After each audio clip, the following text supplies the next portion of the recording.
প্রিয় দর্শক মন্ডলী, আসসালামু আলাইকুম। জাতীয় নির্বাচনের ক্ষেত্রে বিএনপি খুব দ্রুত নির্বাচন চাইতেছে, সম্ভব হলে এখনই নির্বাচন চায়। কিন্তু ছাত্র সংসদ নির্বাচনের ক্ষেত্রে জাতীয়তাবাদী ছাত্রদল আবার এখনই নির্বাচন চায় না। তারা আগে ছাত্রলীগের বিচার এবং ব্যাপক হারে রিফর্ম, তারপরে ছাত্র সংসদ নির্বাচন চায়।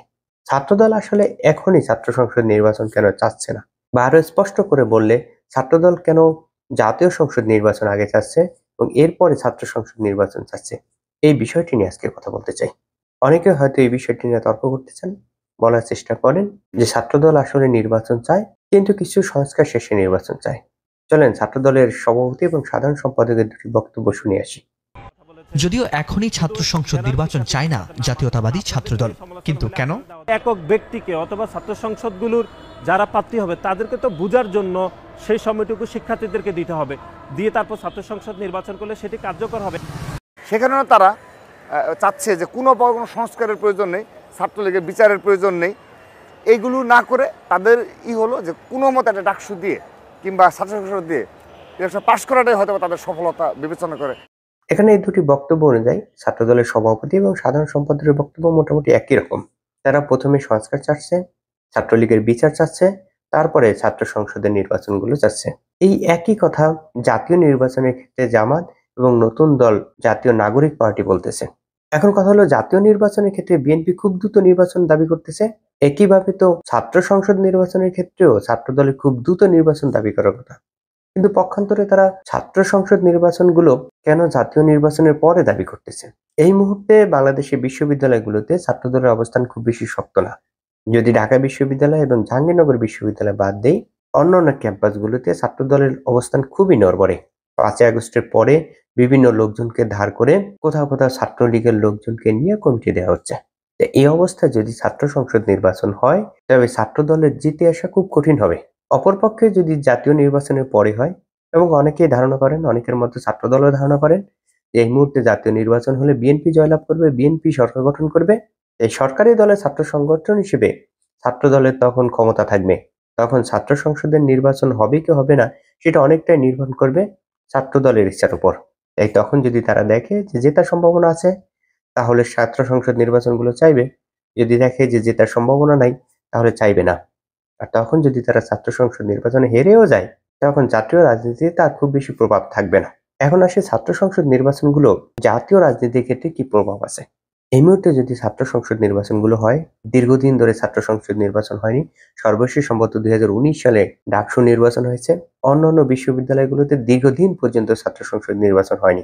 তাই এই মুহূর্তে যদি ছাত্র সংসদ নির্বাচন হয়, তবে বাংলাদেশের মূল ফোকাসটি সেখানে গিয়ে পড়বে। এবং সেখানে যদি কোনো কারণে ছাত্রদল ভালো করতে না পারে, অর্থাৎ ছাত্রদল জয়ী হতে না পারে, যার সম্ভাবনা আমার কাছে খুব বেশি মনে হয়, অর্থাৎ ছাত্রদল যদি অধিকাংশ ক্ষেত্রে পরাজিত হয়, সেটি সারা দেশব্যাপী ফলাও করে প্রচার হবে। বিশেষ করে বিএনপির যে বিরোধী রাজনৈতিক দলগুলো আছে, তারা এটিকে ব্যাপকভাবে প্রচার করবে এবং এটি প্রচার করার চেষ্টা করবে এই বলে বিএনপি এবং ছাত্রদলের আসলে যেভাবে সমর্থন আছে বলে প্রচার করা হচ্ছে, আসলে তাদের তেমন সমর্থন নেই। এবং বাংলাদেশে বিশাল সংখ্যক ভোটার আছে যারা আসলে সুইং ভোটার। যারা নির্বাচনের ঠিক আগ মুহূর্তে গিয়ে সিদ্ধান্ত নেয় তারা কাকে ভোট দেবে, এবং এই সিদ্ধান্তগুলো অনেকগুলো ফ্যাক্টরের উপর নির্ভর করে হয়। যেমন বিশেষ ট্রেন্ড বা জোকের উপর নির্ভর করে হতে পারে, বিশেষ কার্যকলাপের উপর ভিত্তি করে হতে পারে। যেমন 2008 সালে যখন নির্বাচন হয়েছিল, তখন আওয়ামী লীগের থেকে ডিজিটাল বাংলাদেশের স্লোগান দেওয়া হয়েছিল এবং বলা হয়েছিল নৌকায় ভোট দেবে, 10 টাকায় চাল খাবো। অনেকেরই ধারণা এই স্লোগানগুলো বা এই কথাগুলো অনেক সুইং ভোটার টানতে সহায়তা করেছিল, যার ফলে ওই সময় আওয়ামী লীগ বড় বিজয় পেয়েছিল। সম্ভবত হতে পারে এই মুহূর্তে যদি ছাত্র সংসদ নির্বাচনগুলোতে ছাত্রদল হেরে যায়, তাহলে এই সুইং ভোটারদের মধ্যে ধারণা হতে পারে যে সারা দেশব্যাপী বিএনপি যে সমর্থন আছে বলে প্রচার করা হচ্ছে, বাস্তবে এই পরিমাণ সমর্থন নেই। সুতরাং আমাদের অন্য দলকে সমর্থন করা উচিত বা ভোট দেওয়া উচিত। এই জাতীয় নির্বাচনের ক্ষেত্রে এটি বিশাল একটা প্রভাব ফেলতে পারে। তাই এই মুহূর্তে ছাত্রদল এই রিস্কটি নিতে চাচ্ছে না। তারা একদিকে জানে যে বিশ্ববিদ্যালয়গুলোতে তাদের অবস্থান খুব বেশি শক্ত না। এই অবস্থায় যদি তারা ছাত্র সংসদ নির্বাচনে যায়, সে অবস্থায় তাদের জিতে আসার সম্ভাবনা খুব কঠিন।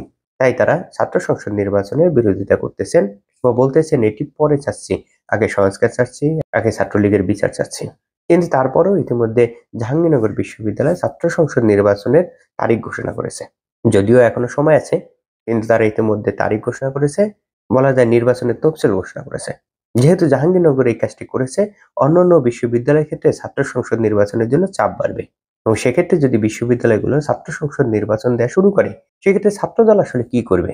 ছাত্রদলকে নির্বাচন ফেরানোর জন্য তার সর্বশক্তি দিয়ে মাঠে নামবে, নাকি তারা শুধুমাত্র বিরোধিতা করবে, এরপর যদি ছাত্র সংসদ নির্বাচন হয় তাহলে তারা অংশগ্রহণ করবে? ছাত্রদল আসলে কি করবে সেটা তো আগে থেকে বলা যায় না। তবে ছাত্রদল যদি এটি ফেরানোর চেষ্টা করে বা সর্বশক্তি দিয়ে বাধা দেওয়ার চেষ্টা করে, এই রাজনৈতিক সিদ্ধান্তের প্রতিফল আসলে কি হতে পারে সেগুলো নিয়ে পরে একসময় আলোচনা করব। কিন্তু এই মুহূর্তে ছাত্রদলের জন্য ছাত্র সংসদ নির্বাচনগুলো খুবই কঠিন পরীক্ষা বা অগ্নি পরীক্ষা হয়ে দাঁড়িয়েছে। ছাত্রদল যদি ছাত্র সংসদ নির্বাচনে অংশগ্রহণ করে এবং সেখানে জয়ী হতে না পারে, সেটি জাতীয় নির্বাচনের ক্ষেত্রে বড় ধরনের প্রভাব ফেলবে, এমনকি জাতীয় নির্বাচনের প্রত্যাশিত ফলাফলও বদলে দিতে পারে। আজকে এ পর্যন্ত। সকলে ভালো থাকবেন।